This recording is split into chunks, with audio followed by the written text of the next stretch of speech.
نریم تا ابد از راه همدم میزنم بر عقیقم نام زهرا نقش خاتم. میں خصوصاً اہل تشیع بھائیوں سے ضرور ریکویسٹ کروں گا جو مولا علی کے ماننے والے ہیں وہ بات سمجھ لیں. مولا علی نے خوارج جنہوں نے مولا علی کو کافر کہا، مولا علی نے ان کے جنازے خود پڑھائے اور کہا یہ میرے بھائی تھے، بگوڑے ہو گئے، میں ان کو مسلمان ہی سمجھتا ہوں.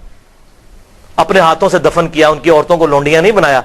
اور جب جنازہ پڑھایا جاتا ہے اس میں دعائے مغفرت ہوتی ہے، اللہم اغفر لحینا و میتنا. لہذا جو مولا علی کے ماننے والے ہیں وہ کسی صحابی کو گالی نہیں دیں گے.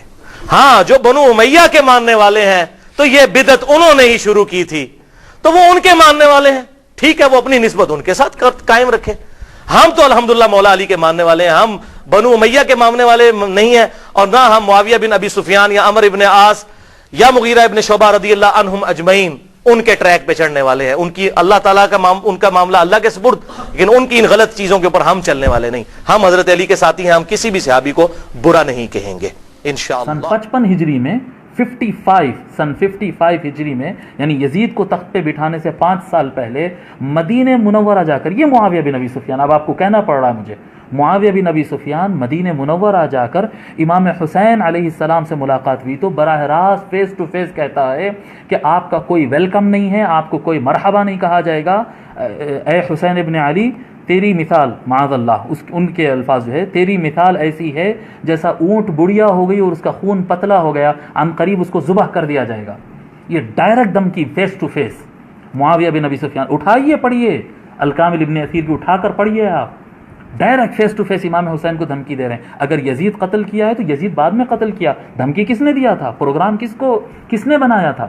معاویہ بن ابی سفیان نے ڈائریکٹ کہا ہے امام حسین کو کہ تیرا خون کیا کہتے ہیں پتلا ہو گیا، اس اونٹنی کی طرح ہو گیا جس اونٹنی کا خون پتلا ہو گیا. اور جب اونٹ وغیرہ کا خون زیادہ پتلا ہو جاتا تو پھر وہ زیادہ کام کے نہیں ہوتے، تو خود سے مرنے سے پہلے اس کو ذبح کر دیا جاتا ہے تاکہ گوشت حلال ہو جائے اور کھانے تو کام میں آ جائے. خود سے مر جائے تو مردار کا گوشت حلال نہیں ہوتا، تو اونٹ کو کاٹ دیتے تھے جب اس کا خون پتلا ہو جاتا. تو تیری مثال اس اونٹ کی طرح ہو گئی، اونٹنی کی طرح ہو گئی جس کا خون پتلا ہو گیا اور عن قریب ذبح کر دی جائے گی. انا للہ و انا الیہ راجعون. آپ کو جو ہے ان کی حکومت آپ کو اچھی دکھی؟ جو امام حسین علیہ السلام کو براہ راست قتل کی دھمکی دے، جو حضرت حجر بن عدی رضی اللہ تعالیٰ عنہ کا قتل کرا دے، سینئر ترین صحابی اور سابقون الاولون میں سے، جو معاویہ بن ابی سفیان سے 15-20 سال پہلے اسلام قبول کیے، وہ صحابی حضرت عمار بن یاسر رضی اللہ تعالیٰ عنہ، جن کی فضیلت میں حضور صلی اللہ علیہ وسلم بارہا فرمائے کہ عمار لوگ کو جنت کی طرف بلاتا ہے اور باغی ٹولہ اسے جہنم کی طرف بلاتا ہے. یہی باغی ٹولہ معاویہ بن ابی سفیان کا. جی، عمار بن یاسر کی فضیلت ہے کہ وہ لوگ کو جنت کی طرف بلاتے ہیں. کتنے فضائل ہیں حضرت عمار بن یاسر رضی اللہ تعالیٰ عنہ کے. معاویہ بن ابی سفیان عمار بن یاسر کے قاتل، معاویہ بن ابی سفیان حضرت حجر بن عدی رضی اللہ تعالیٰ عنہ کے قاتل، حضرت سیدنا ابو بکر صدیق رضی اللہ تعالیٰ عنہ کے بیٹے محمد بن ابی بکر کے قاتل. یہ سب جتنے قتل ہو رہے ہیں ان کا کوئی قصور نہیں ہے، بے قصور مارے گئے. جی، کتنے صحابہ ہیں، میں آپ کو گناتا چلا جاؤں، اتنے صحابہ کو اپنے دور میں قتل کروائے. امام حسین علیہ السلام کو براہ راست جو ہے فیس ٹو فیس دھمکی دیے. امام حسن علیہ السلام کا انہی کی دور میں زہر دے کر ان کو شہید کیا گیا اور قاتل نہیں پکڑا جاتا. آج یہی نہیں ہو رہا ہے ہندوستان کے اندر، مودی سرکار کے اندر جو ہے معصوم لوگوں کا قتل کر دیا جاتا ہے اور قاتل نہیں پکڑا جاتا. نہیں ہو رہا ہے. بس یہی دور تھا، وہ بھی یہی دور تھا. یہ چھوٹا ظلم کا دور تھا، وہ بڑا ظلم تھا. یہاں پر غریب اور مسکین اور جاہل لوگ کو مارا جا رہا، وہاں پر عالم اور اکابر صحابہ اور اہل بیت کو اس کے ساتھ دشمنی نبھائی جاتی تھی. جی، آپ خلال کا قول نقل کر رہے ہیں. اگر آپ خلال کا قول نقل کر رہے ہیں تو حضرت ابو بکر الخلال رضی اللہ رحمۃ اللہ علیہ کا یہ قول بھی آپ نقل کر دیں. وہی ابو بکر الخلال ہے نا جن کے بارے میں آپ کہہ رہے ہیں کہ حضرت عبداللہ ابن عباس نے یہ روایت کی ہے. دوسری روایت بھی سنا دیجیے. حضرت عبداللہ ابن عمر رضی اللہ تعالیٰ عنہما فرماتے ہیں کہ رسول اکرم صلی اللہ علیہ وآلہ وسلم نے ارشاد فرمایا، ہر امت میں ایک فرعون ہوتا ہے اور میری امت کا فرعون معاویہ بن ابی سفیان ہے. میں اس روایت کی صحت، ضعف، موضوع وغیرہ یہ چکر میں جانا نہیں چاہ رہا ہوں. میں صرف آپ کو یہ سمجھانا چاہ رہا ہوں کہ جو خلال کا آپ حوالہ دے رہے ہیں کہ انہوں نے عبداللہ ابن عباس کے قول تعریف میں نقل کیا ہے، وہی حضرت ابو بکر الخلال رحمۃ اللہ علیہ اپنی کتاب میں یہ بھی نقل کرتے ہیں. سنائیں گے آپ کے اندر ہمت ہے؟ ابو بکر خلال کا آپ نام لینے بیٹھے، کس کا نام لے رہے ہیں آپ؟ امام ذہبی کا نقل کرتے ہیں نام، امام ذہبی روایت نقل کرتے ہیں جی. فرماتے ہیں مقدام، حضرت مقدام رضی اللہ تعالی عنہ،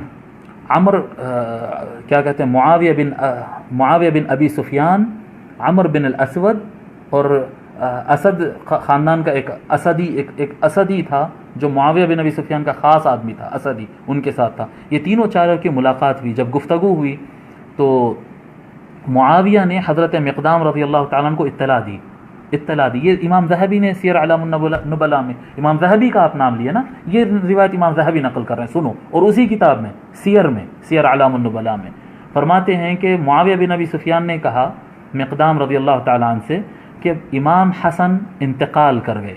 امام حسن علیہ السلام رسول اللہ صلی اللہ علیہ وآلہ وسلم کے نواسے انتقال کر گئے، انتقال ہو گیا. تو حضرت مقدام رضی اللہ تعالیٰ عنہ انا للہ و انا الیہ راجعون یہ کب پڑھتے ہیں؟ جب مسلمان پر مصیبت آتی ہے، اذا اصابتهم مصیبۃ قالوا انا للہ و انا الیہ راجعون. مصیبت آتی ہے تو مسلمان یہ پڑھتا ہے. جب امام حسن علیہ السلام کے انتقال کی خبر سنے تو حضرت مقدام رضی اللہ تعالیٰ عنہ انا للہ و انا الیہ راجعون پڑھے. تو معاویہ بن ابی سفیان کہتے ہیں کہ آپ انا للہ و انا الیہ راجعون پڑھے. اتراہا مصیبہ، آپ کو لگتا ہے کہ یہ کوئی مصیبت ہے؟ اللہ، امام حسن کی شہادت ان کو مصیبت نہیں لگ رہی ہے.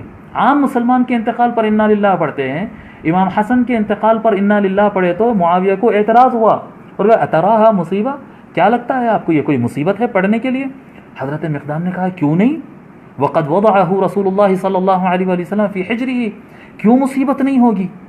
حضور صلی اللہ علیہ وآلہ وسلم ان کو اپنے گود میں بٹھائے، وقال هذا منی وحسین من علی، اور حضور ان کو امام حسن کو اپنے گود میں بٹھاتے اور کہتے کہ حسن مجھ سے ہے اور حسین علی سے ہے، کہتے تھے. جس کا مقام حضور صلی اللہ علیہ وسلم فرماتے کہ حسن مجھ سے ہے، ان کا انتقال مصیبت نہیں ہے. تو معاویہ بن ابی سفیان اپنے خاص آدمی سے پلٹ کر کہتے ہیں فقال للاسدی، اسدی سے کہتے ہیں پلٹ کر ما تقول انت، اسدی تو بتا تو کیا کہتا ہے؟ تو اسدی کیا کہتا ہے معلوم؟ یہ معاویہ کا خاص آدمی، جمرۃ اطفأها اللہ، جمرۃ اطفئت، یہ بعض روایتوں میں جمرۃ اطفأها اللہ کیا الفاظ ہے. یہاں پر امام ذہبی کے الفاظ ہے کہ انگار کا ڈلہ تھا بجھ گیا. امام حسن علیہ السلام کو کہہ رہے ہیں، امام حسن علیہ السلام کو معاویہ کا خاص آدمی معاویہ کے سامنے یہ بیٹھ کر کہہ رہا ہے کہ جمرۃ اطفئت، آگ کا ڈلہ تھا بجھ گیا. انا للہ و انا الیہ راجعون. ہونا کیا تھا؟ آپ یہ جو آج کے لوگ کہہ رہے ہیں کہ نہیں معاویہ کو بڑی اہل بیت سے محبت تھی، بڑے امام حسن کی تعریف کرتے تھے، تو اٹھ کر حضرت امیر معاویہ اٹھ کر وہ اسدی کو 2 تھپڑ مارنا تھا، جیل بھیجنا تھا اس کو جی. جن کو حضور صلی اللہ علیہ وسلم نے جنت کے جوانوں کا سردار کہا، اس کی ان سے متعلق آپ ایسی بات کہتے ہیں، جیل بھیجنا تھا؟ نہیں جی. فقال المقدام، کچھ نہیں